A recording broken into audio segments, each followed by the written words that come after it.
सभी साथियों को राम राम नमस्कार। उम्मीद करता हूं आप सभी बहुत ही बढ़िया होंगे। इस वीडियो में हम बात करने वाले हैं दिल्ली जेल पुलिस की नई भर्ती के बारे में, जो कि 2024 में आप सभी के लिए होने वाली है, जिसमें 4800 प्लस यहाँ पे पद आप सभी के लिए रहेंगे। और अच्छी बात ये रहेगी कि इसके लिए पूरे भारत से कोई भी male and female candidate apply कर सकता है, क्योंकि इसमें दो पोस्ट आप सभी की होती है। एक होती है वार्डर की, जिसके लिए मेल कैंडिडेट अप्लाई कर सकते हैं, और एक होती है मैट्रन की, जिसके लिए फीमेल कैंडिडेट अप्लाई कर सकते हैं। तो यहाँ पे पूरी जानकारी मैं आप सभी को प्रोवाइड कराने वाला हूं। तो one of the best opportunity 2024 में आप सभी के लिए हो सकती है, क्योंकि लो कंपटीशन वाली ये वैकेंसी होती है। अगर इसमें आप पहले से थोड़ी अच्छे तरीके से तैयारी कर लेते हैं तो इजीली सिलेक्शन यहाँ पे निकाल के ले जा सकते हैं। तो वीडियो को आप लास्ट तक जरूर देखें, पूरी इंफॉर्मेशन आपको क्लियर हो जाएगी। और वीडियो पसंद आए तो प्लीज वीडियो को लाइक शेयर करके चैनल को सब्सक्राइब जरूर कर लें, ताकि फ्यूचर में आने वाली हर एक जानकारी की अपडेट आपको सबसे पहले मिलती रहे। आगे बढ़ते हैं और सारी जानकारी आप सभी के साथ साझा करते हैं। तो सबसे पहले यहाँ पे आप सभी को बता दें कि टोटल नंबर ऑफ वैकेंसी जो आपकी रहेंगी, लगभग यहाँ पे 4800 प्लस आपकी 4812 आपकी वैकेंसी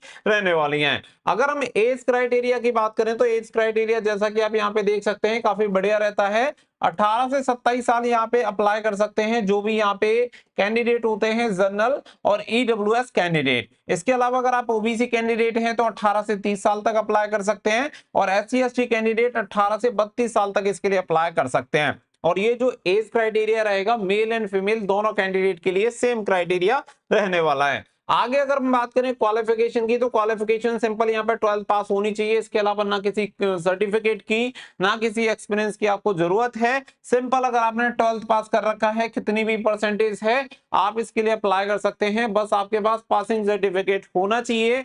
किसी भी राज्य से आपने क्वालिफाई किया हुआ है, कोई आपको दिक्कत आने वाली नहीं है। भारत के किसी भी राज्य से आप बिलोंग करते हो, आप इस वैकेंसी के लिए अप्लाई कर सकते हैं। साथ ही में आप सभी को बता दें कि ये जो वैकेंसी आप सभी की होती है DSSB की तरफ से निकाली जाती है, यानी कि ये जो आपकी वैकेंसी भरी जाएंगी वो किसके द्वारा भरी जाएंगी, DSSB के द्वारा। और आपकी जो पोस्टिंग होती है वो होती है दिल्ली जेल पुलिस में।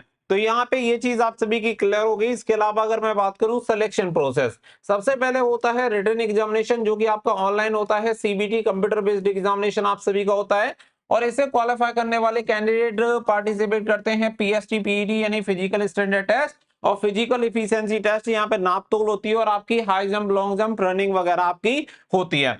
जो कैंडिडेट इसमें क्वालिफाई हो जाते हैं फिर शॉर्ट लिस्टेड होते हैं डॉक्यूमेंट वेरिफिकेशन और मेडिकल एग्जामिनेशन के लिए।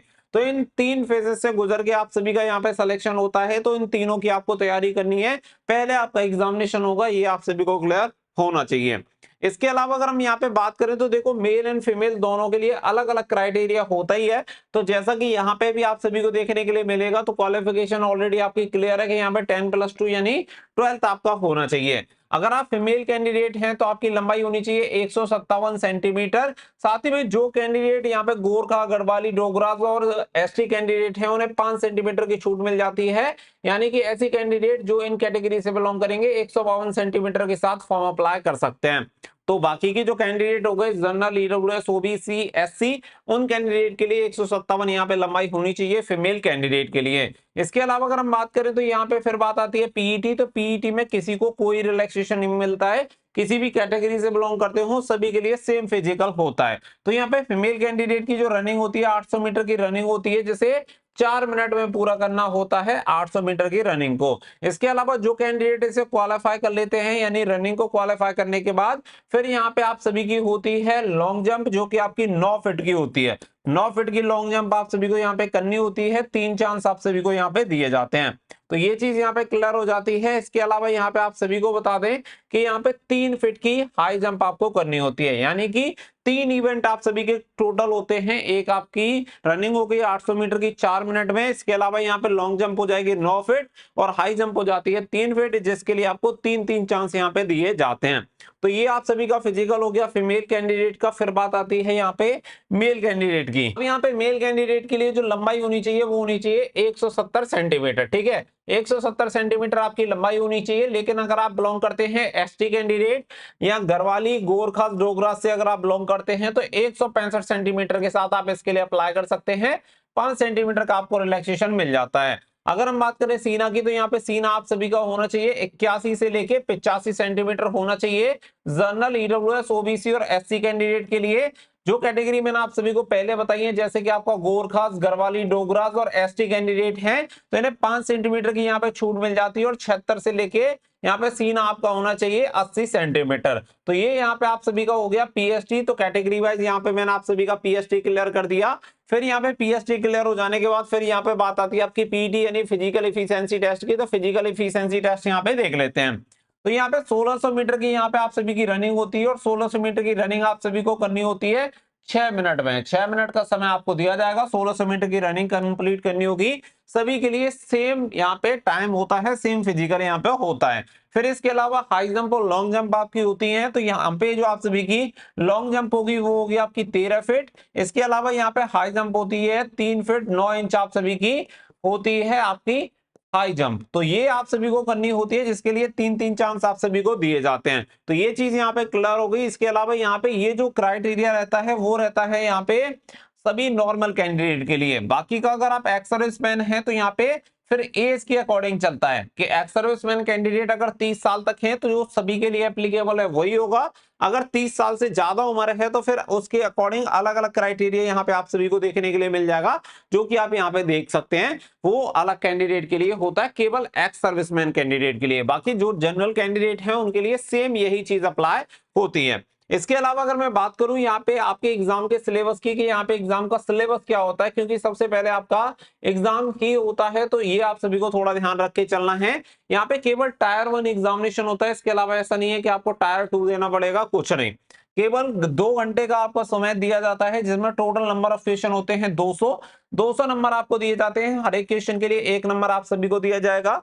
ग्रांड टोटल यहाँ पे 200 नंबर आप सभी के हो जाएंगे। इसके अलावा यहाँ पे टोटल आपके 5 सेक्शन होते हैं और हर एक सेक्शन आपका 40-40 नंबर का होता है। तो यहाँ पे हर एक सेक्शन में आपको 40 क्वेश्चन पूछे जाएंगे और 5 सेक्शन आप सभी के होंगे। तो इस हिसाब से टोटल नंबर ऑफ क्वेश्चन हो जाते हैं 200, जिसके लिए 200 मार्क्स आप सभी को दिए जाएंगे। पहला जो सेक्शन होता है वो होता है जनरल अवेयरनेस। नंबर सेकंड जो होता है वो होता है general intelligence and reasoning ability. Number third होता है arithmetic and numerical ability. Number 4 होता है test of Hindi and comprehension and number 5 होता है टेस्ट ऑफ इंग्लिश लैंग्वेज। तो यहाँ पे हिंदी भी होती है, इंग्लिश भी होती है, दोनों कंपलसरी है। ऑप्शनल इसमें से आपका कोई भी नहीं रहेगा। इसके अलावा आपकी रीजनिंग हो जाती है, मैथमेटिक्स हो जाती है और फिर आपका जनरल अवेयरनेस हो जाता है। तो टोटल मिला के 5 सेक्शन होते हैं। हर एक सेक्शन में 40-40 क्वेश्चन आपके रहेंगे। 40 मार्क्स फॉर ईच सेक्शन यहाँ पे आपका रहेगा। साथ ही में यहाँ पे 1/4 की आपकी नेगेटिव मार्किंग रहती है, यानी प्रत्येक गलत उत्तर के लिए 0.25 अंक आप सभी के लिए काट लिए जाते हैं। तो ये भी आपका क्लियर हो गया। साथ ही में यहाँ पे ऑनलाइन एग्जामिनेशन होता है, कंप्यूटर बेस्ड एग्जामिनेशन आप सभी का करवाया जाता है। अब आपको इस भर्ती के बारे में सारी चीजें क्लियर हो गई। अब सारी चीजें क्लियर हो जाने के बाद यहाँ पे एक और चीज है, एप्लीकेशन फीस। यहाँ पे केवल 100 रुपीज एप्लीकेशन फीस पे करनी होती है और ये एप्लीकेशन फीस केवल general, EWS, OBC male candidate को देनी होती है। अगर आप फीमेल कैंडिडेट हैं तो आपको फीस नहीं देनी है। एक्स सर्विसमैन कैंडिडेट को कोई फीस नहीं देनी है। एससी एसटी कैंडिडेट को भी कोई फीस नहीं देनी है। फ्री ऑफ कॉस्ट आप इसके लिए अप्लाई कर सकते हैं। अब यहाँ पे कुछ डाउट आप सभी के आएंगे जिन्हें मैं पहले यहाँ पे क्लियर कर देना चाहता हूं। तो देखो, आप सभी को पता है कि अभी आप सभी की एक मैट्रन वाली और वार्डर वाली अभी जो वैकेंसीज हैं वो ऑलरेडी आपकी निकली हुई है, जिसका एग्जामिनेशन अब आपका स्टार्ट हो गया है, जिसके एडमिट कार्ड आप सभी के आ चुके होंगे। तो ये वाली जो भर्ती है वो है आपकी 2023 की और 2024 के लिए नए पदों के लिए स्वीकृति मिली है और पदों की संख्या रहने वाली है 4800, जो कि ऑलरेडी मैं आप सभी को क्लियर कर चुका हूं। 4800 प्लस आपकी वैकेंसी रहेंगी।